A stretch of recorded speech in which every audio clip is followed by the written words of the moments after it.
Well, hello everyone. Welcome to yet another Cave Divers React video. We are doing another story from Mr. B. Allen. The first one we did received a lot of good reviews. Wow, thank you, Mr. B. Allen, by the way, for Absolutely.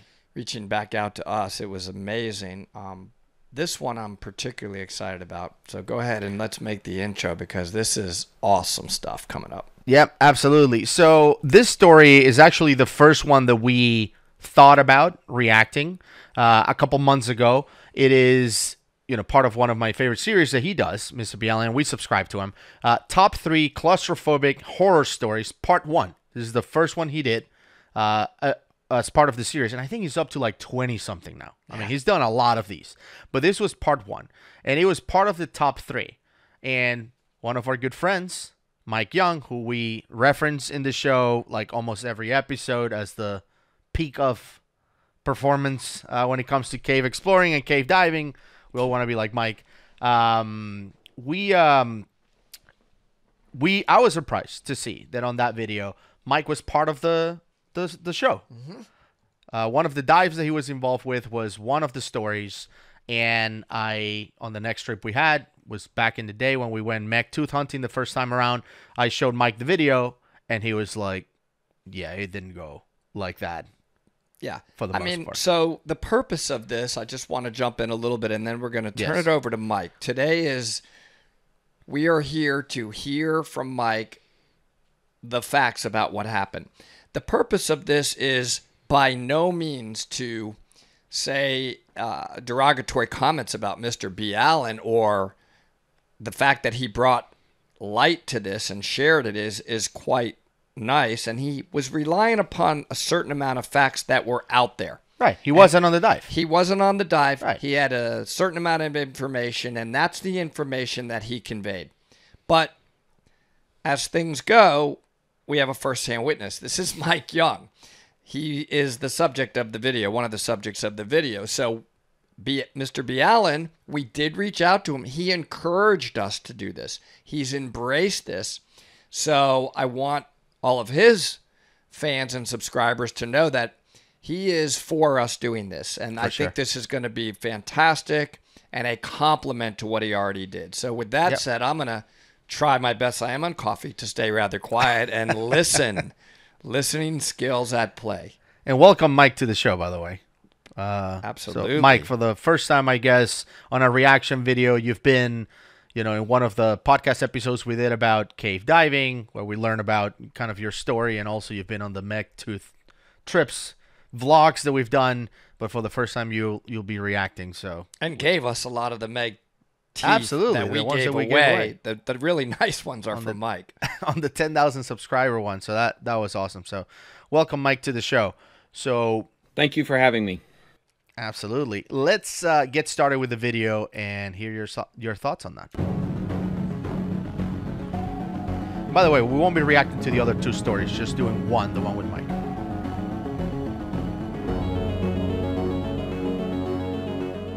In New Mexico, there is a very deep body of water called the Blue Hole that formed after this huge sinkhole filled with water.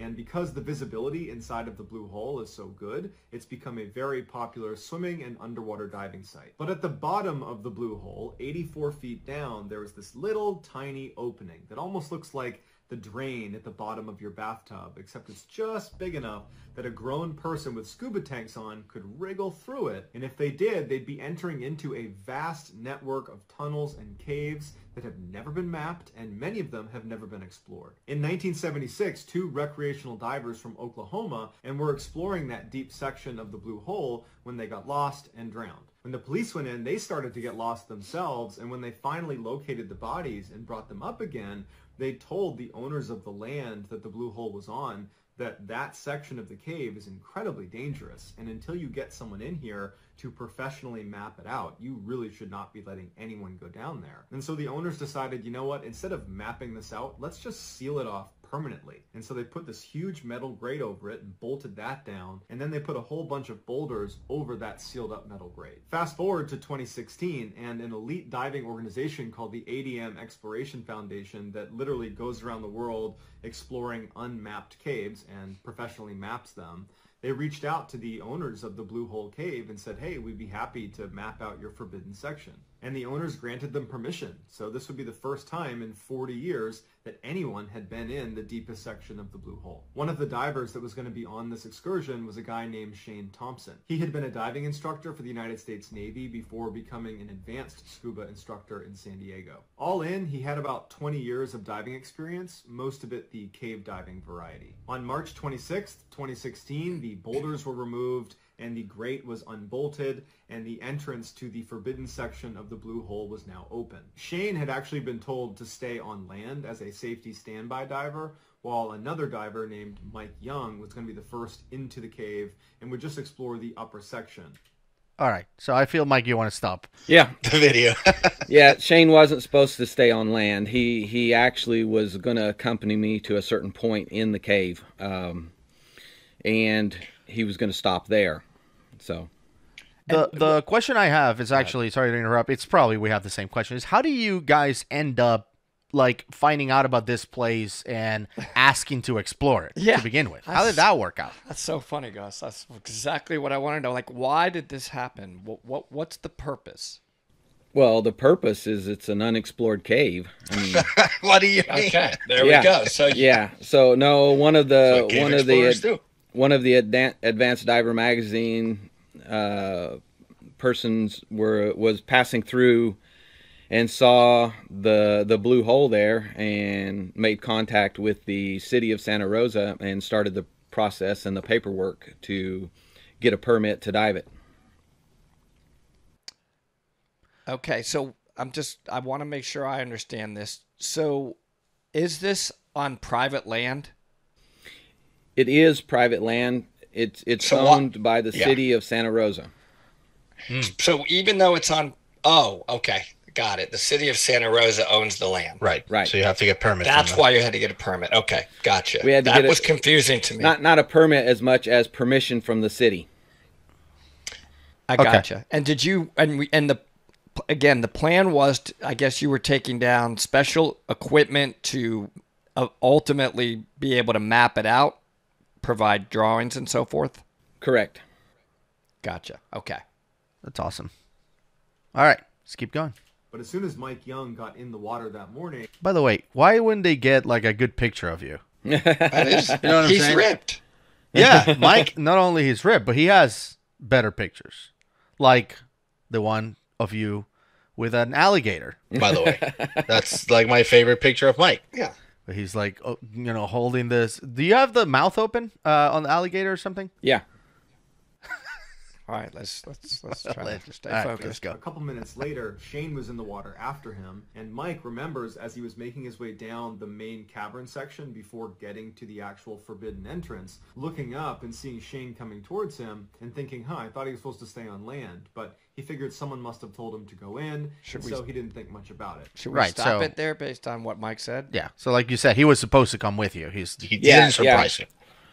And what depth ultimately, Mike, was he supposed to go to, and what depth did you? He was Go supposed to stop at around 165 feet, and I ended up at around 195. Okay. But at this point, nobody knew how deep this thing was going, right? It's an on-map cave. Okay, so before this day happened, we had already been in the cave for 2 or 3 days, mapping the upper part of the unmapped part, and I had already laid a line down to 195 feet, and we were at the point where it was going to be too much work digging to continue on, and so we decided we were going to just call it at that point, and I was going to go back down and look again just to make sure I didn't miss any way of going on, and to get my reel back. I see. Okay, so this is not, he made it sound like this was like on day one we took it off and this whole thing happened. You had already been diving for a few days. Right, and I was following my line that I had already laid. Check. Okay, and then I just want to back up for a second because I think this is a really important point. Did you say that you would have had to dig, as in dig open part of the wall? I'm just trying to understand. You come to a portion down there, and then how do you know that So you could you need dig to anything? You need to kind of understand the cave itself. It's not, at this point, we're in breakdown. And that means big rocks have fallen off of the ceiling and made this pile of rocks at the bottom of the cave. A lot of times you can get past these rocks and go into the open tunnel. We were not to that point yet. We were still going down, and we were going down through these broken rocks. So it's not like a cave passage like in Florida, okay? It's just huge piles of rocks, and we're having to find passages, so to speak, between these rocks. And so you'll go, you know, there'll be an opening you can fit through, and you go through that opening, and then you're underneath this big rock, and there might be room to turn around, there might not. You might see another opening that you can go through, and so you go through that opening, and then you look for another opening to go through. So you're making your way through these massive rocks. It's a maze. Wow. And when you're doing that, moving these rocks, I guess, again, I've never done this, so I suppose my questions are going to sound naive or even maybe stupid, but bear with me. You're moving these rocks. No, we're not moving these rocks. No. These rocks are You're massive. not moving. Okay. These are like rocks the size of cars, you know? Oh. Just picture a pile of cars, and you're trying to crawl around in between them and find a way to get from one side to the other by crawling around through this pile of rocks.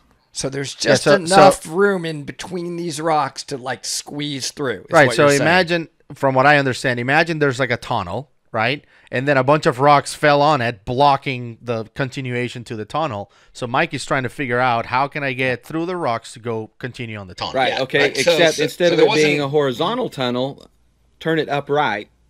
Okay. And we're working our way down to get to the cave.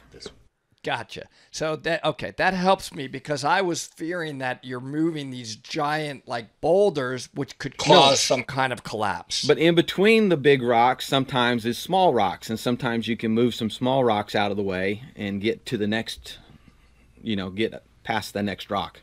And moving those small rocks inside the big giant rocks, is there a risk of moving those that could cause the big rocks to there is a huge risk. So you have to be very careful how you move rocks. Wow. Very few That's people. A whole... Very few cave divers will move rocks. Yes. Yeah. I don't want to touch anything. I just wanted to make sure everybody understands what we're talking about here. That's what I wanted to set up. What we just said. That is amazing. In my world of cave diving, we have to define some terms here too, okay? Okay. Yes. A passage is an area that you can swim through. Now, it may only be 2 feet in diameter, but you can swim forward, okay? A room is where you can turn around, okay? And a restriction is where you have to pull yourself through. You have to physically muscle your way through a restriction. Okay. And then just one other question. When Brian Kekuk is exploring and finding new rooms and through new passages he discovers, is he doing what you do, where he's going through these giant boulders and moving rocks, or are his just finding, because I hear him and Ed talking about this, finding sort of tunnels, passageways that just go further without them having to move? No, they don't. They don't generally have to move rocks or anything like that. The thing is, with the caves down the Bahamas and stuff, the caves are big, and you swim into a room and you see a big opening at the other end, and you swim to that opening and you start following. You follow that passage, and it's always the larger passages attract you. But you can go back later and find smaller passages going off that you didn't see before because you were looking at the big passage that goes off. And so a lot of the times when Brian is finding new passage, it's just like that. He's coming back and seeing these smaller passages going off that he hadn't seen before. Okay. Excellent. That helps me understand a lot. Okay, let's keep going. This Another is breeze. Awesome stuff. I'm learning so much. Totally. Absolutely. Nothing to add. And so Shane and Mike continue down to the entrance. Shane would be the first one to wriggle his way through this very claustrophobia-inducing entrance, Once he was through, Mike followed after him, and at this point, it's pitch black. I mean, there's a little bit of light. So Shane did not go first. That's what I was going to say. figured. I'm like, what? Yeah. No chance. So, yeah. It's Okay. Mike. Yeah. So as a matter of fact, at around Go ahead. 140 foot, there was a restriction that I had been the only one to been able to get through. There was 7 or 8 divers there working the project, but I had been the only one to get through it. And I had a side mount. I had a sidewinder. It's actually the prototype sidewinder on. And, Oh, cool. And How long? Shane had When was that again, Mike? Just remind me of the dates. No, I'm sorry, I don't have that in my memory. Okay. Well, the year. Do you have the year? No, I don't have that either. Okay, that's okay. By the way, I just want to add this. Mike has a YouTube channel. We follow Mike. If you go into our channel and go to I think it's the channels tab or something, you'll see his channel there. Mike, you have some amazing like documentary style videos there that people can watch of you actually going through these holes that I'm like, I don't even see, like, where are you, like, you're pulling a Copperfield, you're going into a wall. There's not a hole there. How are you going through? And there's like hours of this stuff on your channel that is, it's like a crime. The more people are not checking those out. So I wanted to promote that. Well, thank you. Yeah, absolutely. Amazing stuff. And then one more, I just want to stay focused on this. So I'm trying my best to help clarify why we're doing this and why there's these deviations of some pretty significant facts here. Yeah. Was the information that's out there, Mike, told by somebody else? Like, why was it told here that the other guy went in first? How was that reported that way? I don't. Do you know? I don't have any idea. Okay. And basically, the only people we talked to afterwards were the local investigators that were investigating the fatality. Now, I don't know if he had access to their documentation and they had wrote it down wrong, or that. But the only people we discussed it with were the investigators. Okay. And my point of this is for everybody out there. Look, I mean, it's difficult sometimes to get a true recount of something that happened unless you talk directly to the people that were involved. It can easily, it's like that game, I forget what they call it, where one person would tell another person would tell another person would tell another person, and then the telephone game. I think. Telephone game. So just understand that. So that's why we want to do this. Out of fairness to B. Allen, that very well could have been what happened. He could have been getting a 4th or 5th version. Yeah. Out of fairness to him. Okay, so let's keep going now. All right. Cavern, but once you're down below in the forbidden section, you can't see anything. So they both got their high-powered flashlights out, and immediately as they're kicking it out down the tunnel, they realize there's a lot of silt inside of this section. I mean, no one's been down here in 40 years, so everything is just kind of settled, and so their lights aren't really that good. It would be like driving in really intense fog and turning on your high beams. That's not going to do anything. You're just going to illuminate the fog around you. But they were kind of expecting this, so they just slowly made their way forward before Shane identified a tunnel that kind of branched off to the right. And so Shane is pointing his light down this tunnel. Mike sees Shane pointing it, so he goes up and he looks too, and they can see there is an opening at the end of this tunnel, maybe 20, 30 feet down, that appears to open up into a much larger cavern. So stop that for 1 second. I don't want to go off 10 minutes on this. Mike, is that true? Did he find that tunnel that you then? No, there was no actual tunnels down there. I mean, it's like I was describing. It's all breakdown, and we were. Okay, so that whole part did not happen. And What he just stated. again, there's a restriction at about 140 feet that nobody had been able to get through, except the day before Shane had been able, and he had a back mount Spirit on. Shane had been able to get through that restriction. And so he wanted to go with me to the next major restriction, which was the one at around 165 feet. Okay. Did he have to go no mount on that? No. Shane? No. Okay. So he fit with the back mounted Spirit.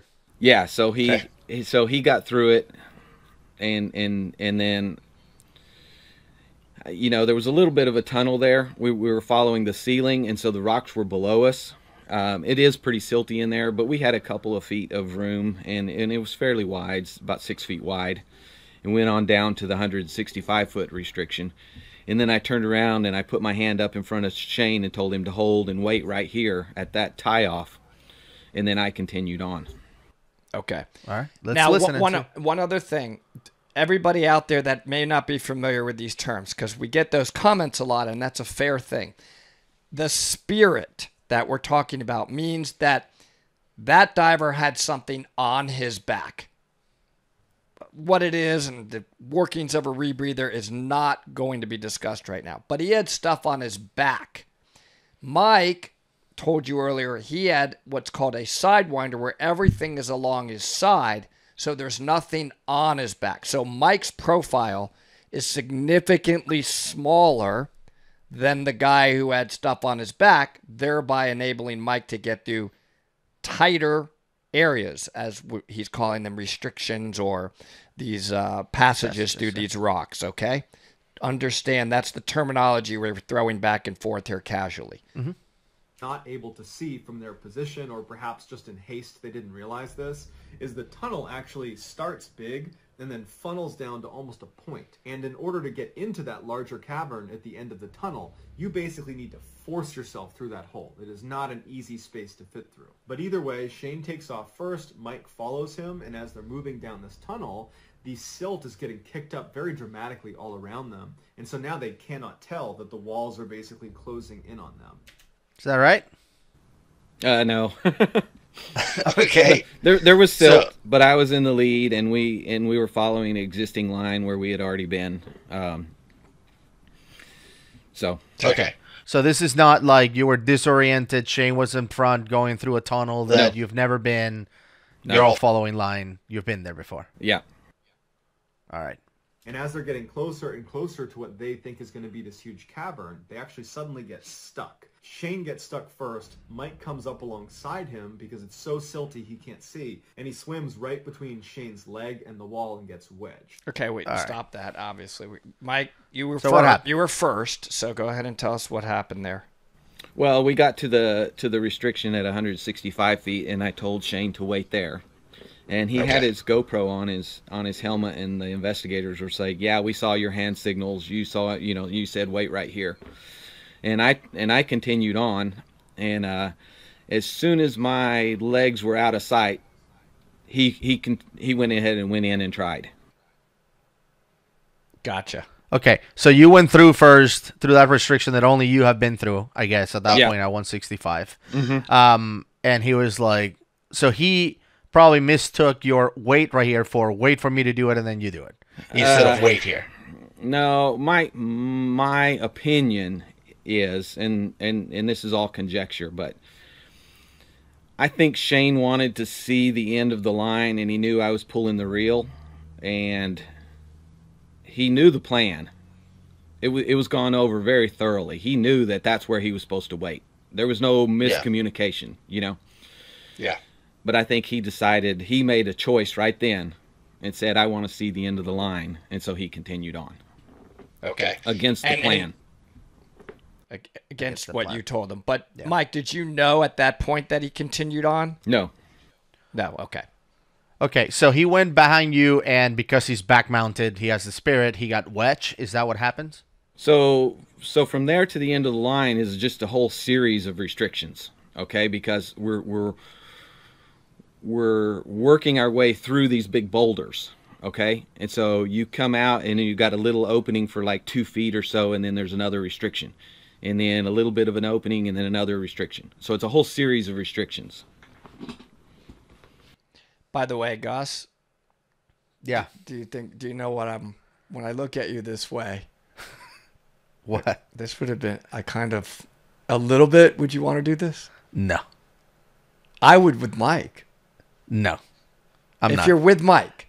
Dude, Okay, never mind. I don't want to deviate, but Like, if I was with Mike and when I was like, struggle through a restriction, Mike goes through their breakdancing. I know, but Mike would be with us and he would tell us when to stop, when to go. I'd be on sidewinders. I mean, I'm yeah. just saying, all right, we won't deviate there, but I want to do this.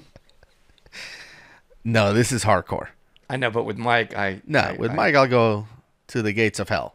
But still. Okay, well, we're going to do it. All right, go ahead. here we go. Mike stays calm and begins to push himself backwards to just retreat out of the situation he is in. He can't see anything, but he can tell what he needs to do. Shane, meanwhile, who's basically right in front of him, he starts kicking like a madman. In fact, his fins are hitting Mike in the head, and all the silt is getting kicked up. And so Mike just continues to push himself back all the way back about 10 or 15 feet, while Shane, in a total panic, instead of coming backwards towards Mike, begins going forward through this tiny little narrow opening. So we have to stop it. I mean, Yeah. we'd have no choice. I want to because- hear the right story. We have to. All right. So he comes behind you. So Mike, you go all the way to the end of the line, start bringing the reel, or what happened? I went to the end of the line, and I started to cut the line and take the reel. And I thought, you know what? We're filming a documentary here. We should actually document this part. We should actually document the end of the line, the reel. So I left the reel, which probably saved my life later on. Wow. I turned around, can't see anything at that point because I'm of the silt behind me, right?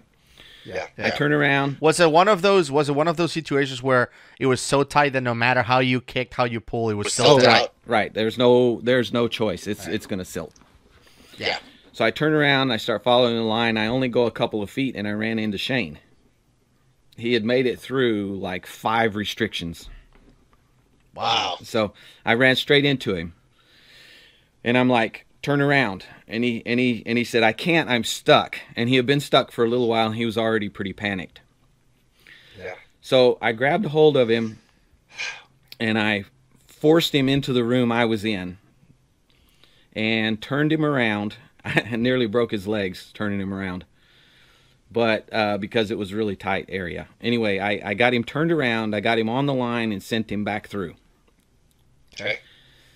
And so I found the line, and I could feel it moving because he was on it. And all of a sudden, the line got yanked out of my hand, and it was gone.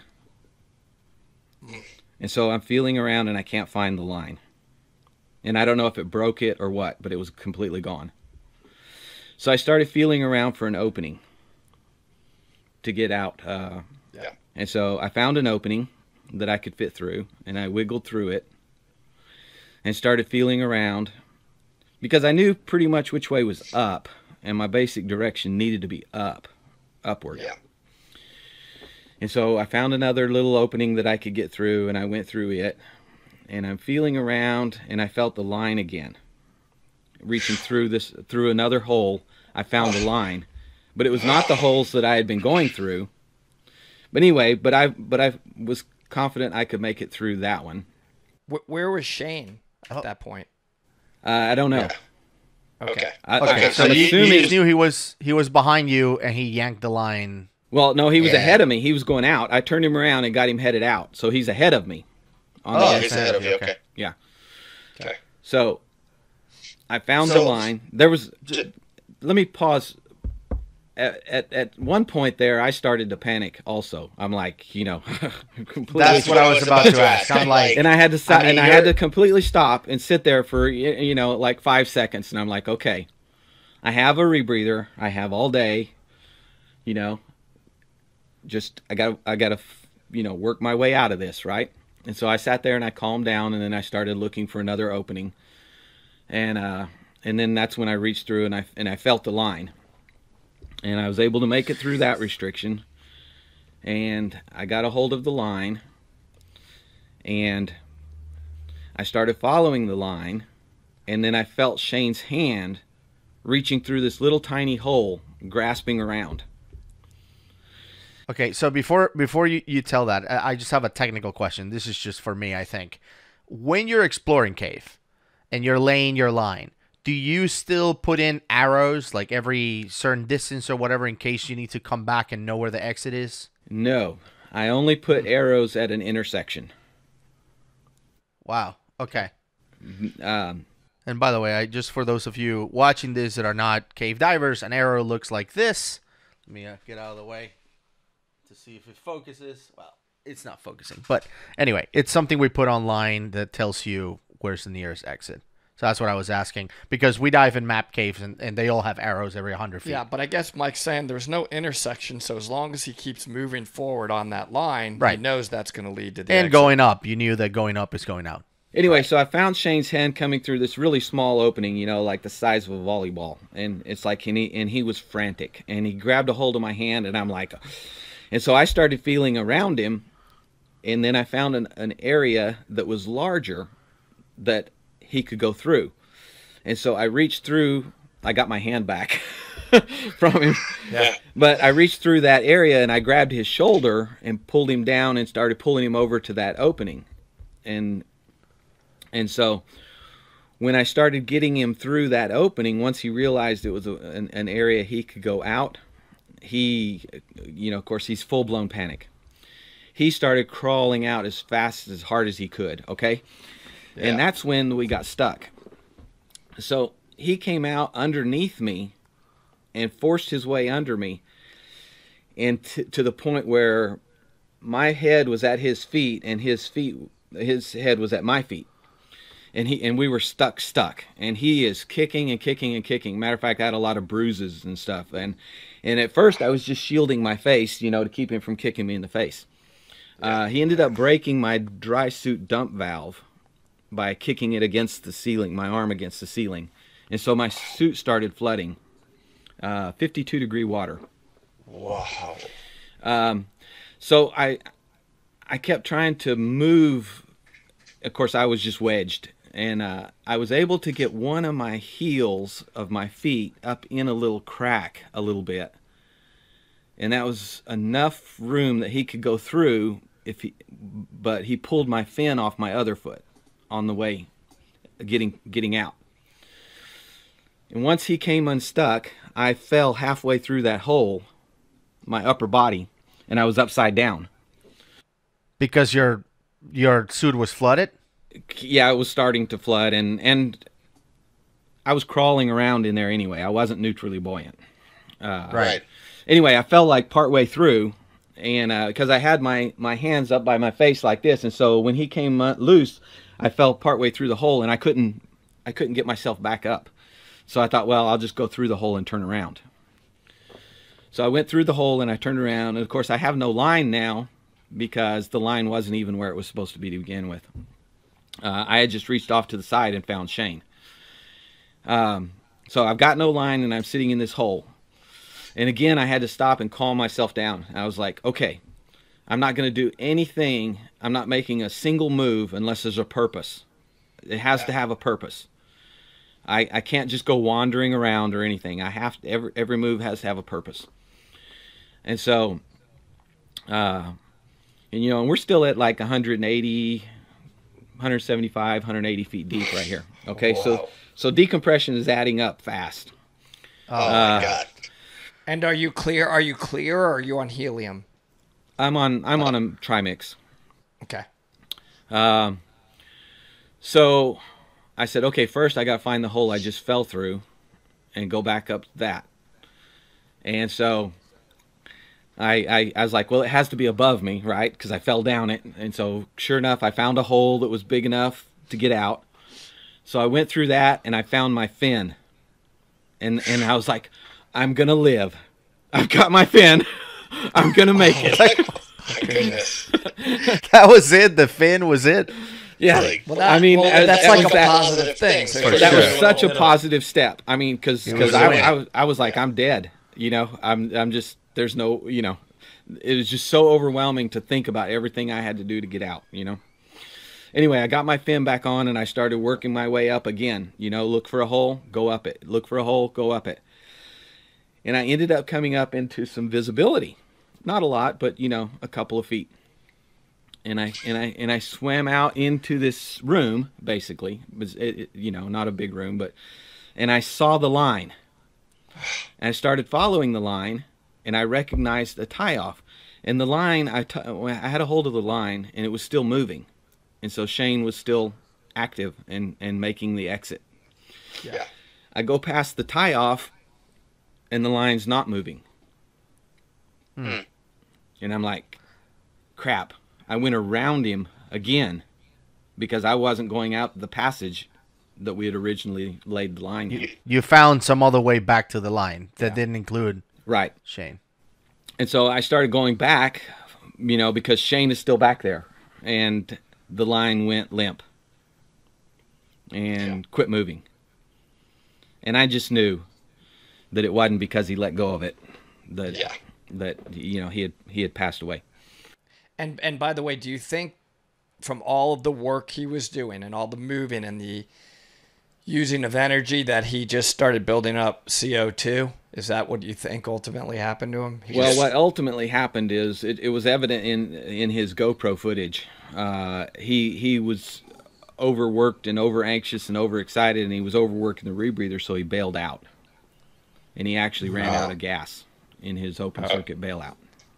Okay, you got cut off. Wow. So he bailed out, and then he ran out of his open circuit gas. Right. And then he didn't go back. I mean, obviously, he never went back on the rebreather. He was breathing. He's in complete panic anyway. So anyway, so I went back and I had to get the line. I had to find the openings because the line had been pulled and stretched, and it was in line traps. I had to work my way back. And I went through a couple restrictions, and then I found him, and I started taking his equipment off of him and started trying to move him out. And it occurred to me, trying to pull him through those restrictions, it occurred to me, I was like, well, there's nothing I can do for him. I'm in a flooded suit. I've got a bunch of decompression to do. This is not the time to be messing with this. I need to make sure I get out. And so I did. I made my exit, and I didn't get very good visibility until around 90 feet. And I had blown my 130-foot stop. And so, so I was like, I wasn't even thinking about making my stops, basically. Wow. Yeah. And so I went back and I started doing my stops. And then at about 70 feet, safety divers met me, and I was already starting to get hypothermic, but the note I tried to write while shaking was pretty bad, but it took several tries before I got them to realize that Shane was dead. And so I still had about 2 hours of decompression to do while freezing. Yeah. And luckily I'd put on a layer of lava core that morning, and I think that's what really helped. Because lava core still insulates even with it's wet. So I had an equivalent of about 3 millimeters of insulation on in 52-degree water. Oh man, that is so cold for those that are listening. But anyway, the last 20 or 30 minutes of decompression, it was miserable. I mean, I was just swimming in circle, just trying to stay active. Yeah, and just stay warm. And there's no way I was actually decompressing at that point. I was so cold. There was no decompression going on. No, just so you know, because when you're that cold, you can't off gas. So just can't do it. By the time I got to the surface, we had a couple of guys that stayed with me, Brian Shreves and Randall Purdy. They stayed with me the whole time. Anyway, by the time I got to the surface, they already had, the police had been notified, an ambulance was there, and they had closed the place down, got all the people out. Anyway, they grabbed me and they're like, "Oh, we got to get you warmed up. We got to put you in a hot shower." And I'm like, "No, you're going to kill me. You'll kill me." And I was like, "You'll bend me. You warm me up too quick." I'm like, and they're like, "Well, what do we do?" And I said, "Give me my rebreather. Set me in the corner and leave me alone." And so I got on 100% oxygen. I was still in my flooded suit, and I stayed on oxygen because we were at altitude. Also, it was like 6,000 feet, and the only chamber is across a mountain pass. So I told him to get my spare dry suit and my spare insulation ready in case I needed to go back in the water to recompress, because that was really our only option. But I didn't take a hit. I stayed on oxygen on the rebreather for about an hour. And then I started drinking, hot chocolate, things like that, warming on it. Little by little, yeah. And then I got got my dry suit off and then went back on oxygen, got dry clothes on and stuff. And then And then I started talking to the investigators and explaining what had happened. And so then I was like, well, I'm the only one that can go and get him. Nobody else can fit.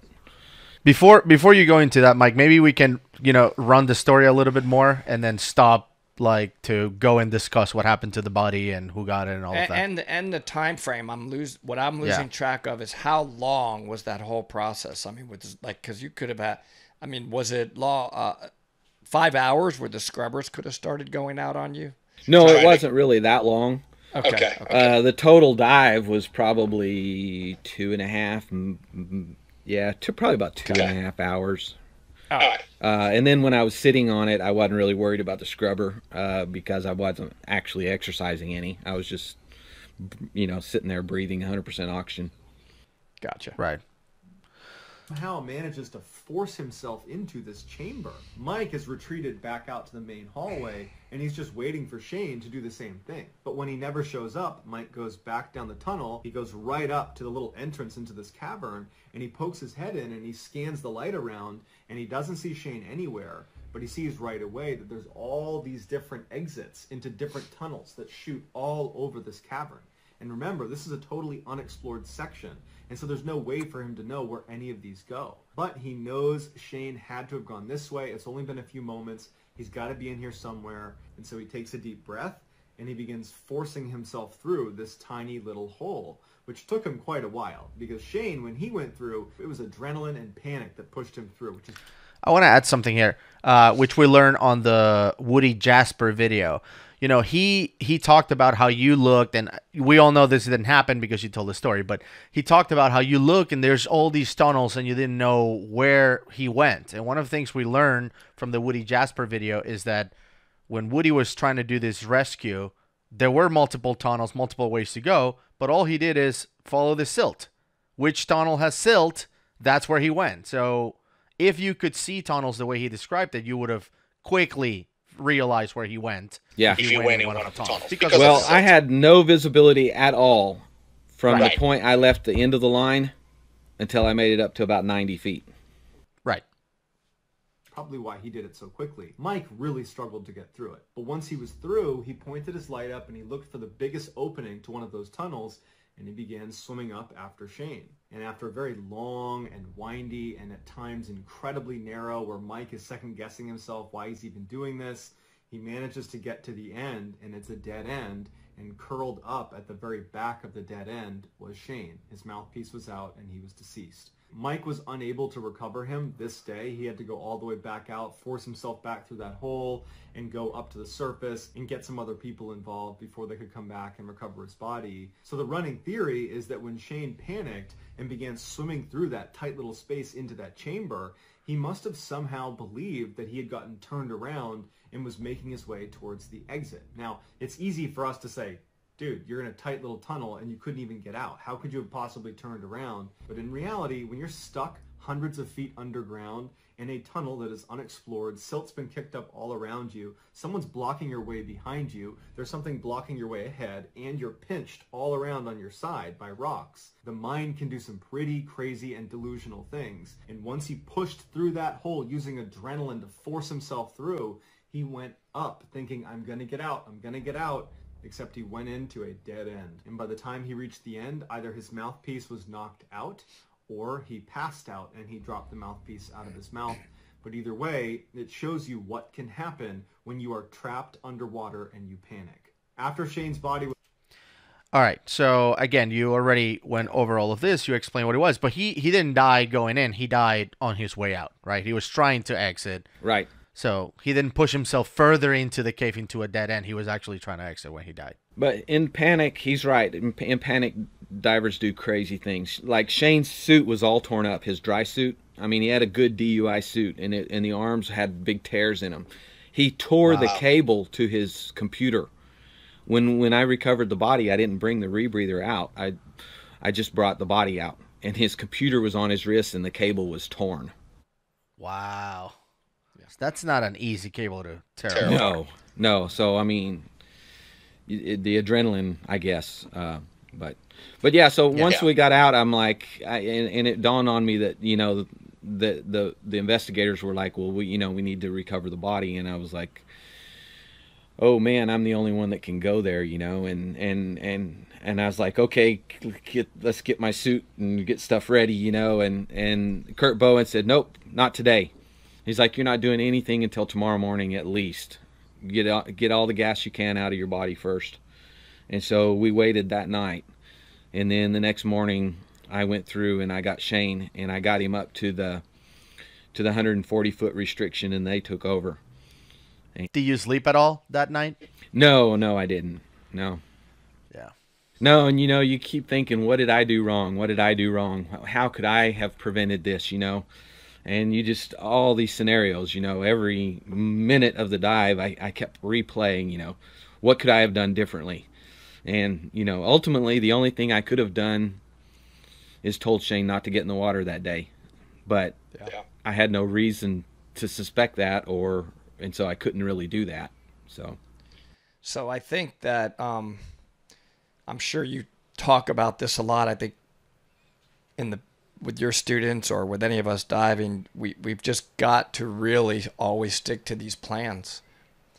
Right, but you had a plan and the plan wasn't adhered to. I mean, that's the ultimate situation that happened here. Yeah, and I've heard people speak, about they had a plan and they were going to return at a certain time and they were 10 minutes late, and I'm like, no, you that's not acceptable. When you have a plan, you come back early, if anything. You don't. And I see you do that, Mike. It's funny you're saying this now. When I go meg tooth hunting with you, you are always on that plan. Oh yeah. And even me, I've been guilty of, okay, I'm 4 or 5 or 6 minutes over, but I watch you. You were like, nope, I'm out of here. I got to go. I mean, you are like clockwork on that. And that's you have to be. Good lesson. When you're exploring, a lot of people are running their schedule according to your plan, and you have to stick to that plan. Yeah. Wow. Was recovered. So let's they see. resealed the forbidden section, and to this day, no one is allowed to go in again. Okay, so that's the end of the video. Is it closed off, Mike? It is closed, yes. Well, the thing was, the city would have liked to have had a cave diving place there that people could come and go cave diving without traveling so far. And so the idea was for us to go and explore it and see how safe it would be for them to open it up as a cave diving site. But whenever I got down to 190 feet and we still hadn't found a main passage and we were still in breakdown, I was like, you know what, this is going to be a lot of work to open this up. And then it'll never be safe for the average cave diver. It'll always be a super advanced dive. And so there's really no point to it. And so when I came out after that, I had told him, I was like, this will never be safe for cave diving. And so we were like, okay, well, I'm going to go get my reel and look and see if maybe I missed a huge passage somewhere, Right. And so that was the last dive of the last day. We'd even cut the expedition short because we still had 4 or 5 more days that we could go. And I was like, it's pointless. There's no point to doing this because it'll never be safe. Yeah.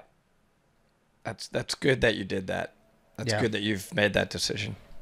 The short answer is yes, it is closed off, and there is no point in anyone going down there. I've had a lot of people since then say, oh man, I wish I could go and see that. You don't need to. There's nothing down there to see. I mean, it's really not. It's a super sketchy cave, top to bottom. I mean, one of the restrictions, you're swimming under this 3,000 or 4,000 pound rock that's barely balanced on a lip, just like an inch of it holding. And so, and if it falls, it also plugs the hole, so you can't get back out. So, Gus, wow, this is a no-go. I told you from the beginning, this was a no-go. No. So that's why I was the only one going past that one rock. I mean, the whole rest of the team for Advanced Diver Magazine, they're all advanced cave divers. And they were like, nope, we're not going past that rock. Yeah. Yeah, that's why when we went to Mexico, that we went into that sea cave, And Mike was like, I brought my Sidewinder because I'm going to go into a cave that I need to have a Sidewinder. I knew I wasn't going to go to Well, that we didn't cave. go. That we didn't. It didn't matter. No, I know we didn't. But I was like, if you need a Sidewinder to fit through, then I'm not going to fit through. Right. It doesn't matter what I bring. That's why we didn't go there. But Well, I Man, call what a crazy story. I call us, Mike. You may have heard me refer to this before. I'm not embarrassed by this, and it's not a term, but I call us. Doug Ebersol sort of made this term up. Recreational cave divers. Right. That doesn't mean that we don't have to be cave certified and learn the technical, proper procedures for cave diving. But I personally don't, and Gus, I don't think you would do it either. We don't cave dive alone. And we're not cave explorers. We go on already discovered caves, and if it's caves that are, if you want to call them tricky or advanced, then we're doing that with people who have done them and can guide us through there. for sure. That's what we are. That's why, but you still get excited, like even as a recreational cave diver, like you mentioned, you still get excited about the idea behind seeing something no one else has ever seen. Definitely. Like one of our subscribers, Mike, reached out to us via email and said, I actually own a piece of land in Suwannee in Florida that has a large spring that no one has ever dived in. And I immediately thought of you. I was like, yeah, we said. Well, let's make a plan. Each other. Yeah. yeah. So what we did is we said to each other, I said, Gus, yes, I'm interested call Mike. with Mike only. that's it. And we will be the guys that will stop where he says, stop, like For sure. hold this or don't do anything. And slowly, that could be interesting because we can do this safely if we have a proper plan laid out. And it would be, yes, we would be intrigued to do that with you. Yeah. Awesome. So that might still be a thing. We'll see. But thank you so much, Mike, for coming in and talking to us about this story. Like we said, we'd reach out to John, to Mr. B. Allen, and asked, if it was okay for us to react to the story because it was largely incorrect. But of course, he understands that when he tells his stories are based on the facts that he found, and obviously the facts that are out there about this story are incorrect. So, I mean, there's nothing you can do.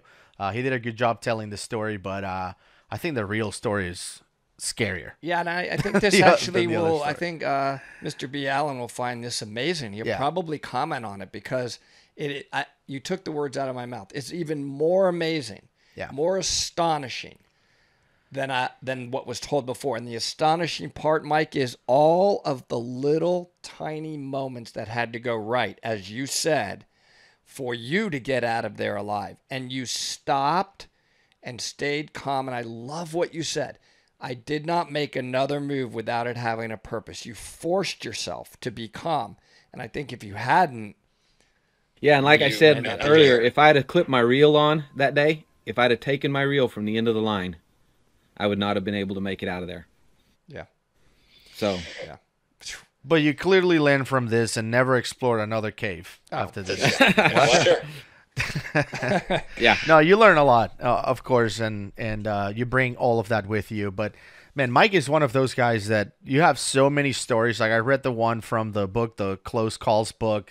I was blown away. Every time somebody asks me, it's like, "Is there any good scuba books out there that I can read?" Just take out Close Calls.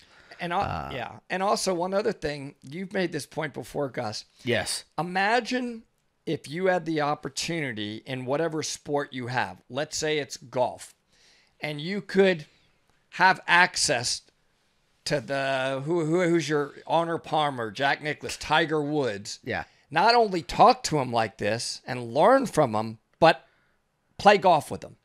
And I always feel like that with you, Mike. Like I'm with I don't know how to rank it, one of the top ever world-class divers on the guy who actually made my rebreather. That's pretty remarkable that we have access to that in what we do as it relates to diving, and particularly technical diving on rebreathers. So that's awesome. I never believe it when I'm on the same awesome. boat with Mike. I'm like, how is this happening? I still want selfies with him. Unbelievable. I post them all the time. I'm like, Yeah. here's me and Mike and me. Okay. Anyway, I want to throw that out. Thank you, Mike. You're welcome. And, Thank you. Like I said before, please check out Mike Young's YouTube channel And subscribe.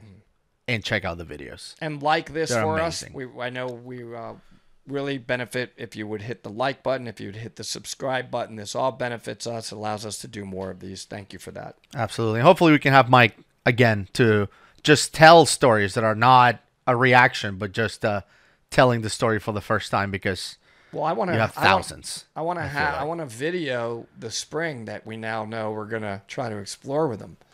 No. No, he just said we're going to. The new one, you mean? Yeah, the new one. one. Yeah. That one for sure. I thought you were talking about the Gold River No, thing. that's going to be a different video. No, This we're not doing video- that. Hey, I'll go gold diving with you guys. Yeah, we're going. Okay, now for if sure. Mike we're is going, I'm in. There it is. All right, now we must find the river. Now we have to go to Canada and look for gold. Fine. All right, fine. I'm in. All right, that we're in. We're going to figure this out. I told you, everybody, this would happen. By the way, should I be insulted that it's funny how when Mike said, now you're in? Yeah, Don't don't worry. worry about it. What about me? Don't worry about it. Just you're overthinking this. But yeah, super exciting. Hopefully, we get to have you back, Mike, and tell a few more of those stories, because people loved hearing from you. And again, subscribe to the channel. Other than that, thank you so much for tuning in. I guess we'll see you on the next one. Thanks, everybody. Thanks, Mike. Be safe.